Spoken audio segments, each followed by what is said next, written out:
Donc, que disent les encadrements légaux?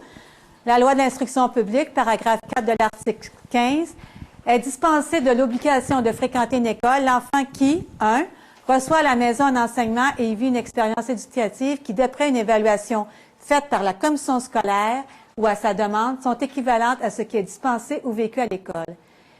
De plus, l'article 232, la commission scolaire reconnaît, conformément aux critères ou aux conditions établies par le ministre, les apprentissages faits par un élève autrement que de manière prescrite par le régime pédagogique. Alors, 1, le parent, oui, a le droit de former son enfant à la maison, et la maison étant en voyage, en bateau ou n'importe quoi.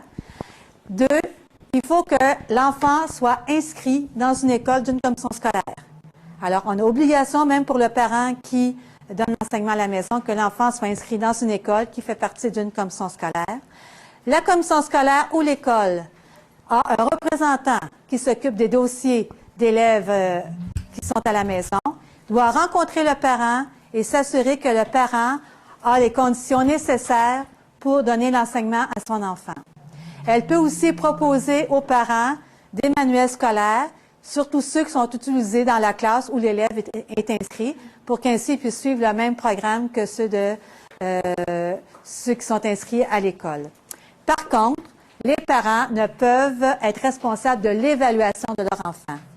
Donc, après l'année scolaire ou à la fin de l'année scolaire, l'enfant doit se présenter soit à l'école, soit à la commission scolaire pour passer des évaluations qui seront corrigées soit par un prof, soit par un conseiller pédagogique, afin de voir si le développement de ses compétences a bien suivi la progression qui était supposée. Et si l'enfant n'a pas suivi une progression qui était régulière, à ce moment-là, on peut questionner les parents et leur donner des pistes pour que l'enfant puisse suivre le programme de façon plus adéquate. Alors, il est certain que l'enfant peut réintégrer l'école à n'importe quel moment. Donc, il faut qu'il soit prêt et qu'il ait reçu, dans le fond, le même programme d'enseignement que les autres qui ont suivi l'école. Alors, oui, le parent peut le faire, mais sous certaines conditions. Non, il n'y a pas de temps limité.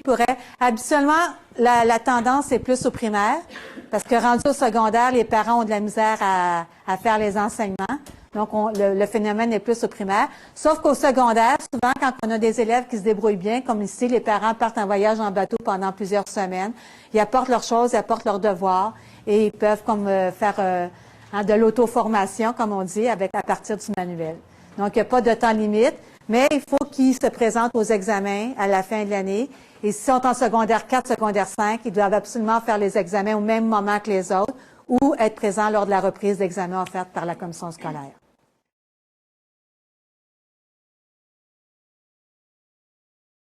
Non, de la commission scolaire ou de l'école. Chaque année, oui, parce qu'on doit voir s'il progresse bien dans son développement de la compétence. Et si la commission scolaire, comme on a vu, oblige un examen à la fin de la deuxième année en lecture, cet élève-là est obligé aussi de le passer.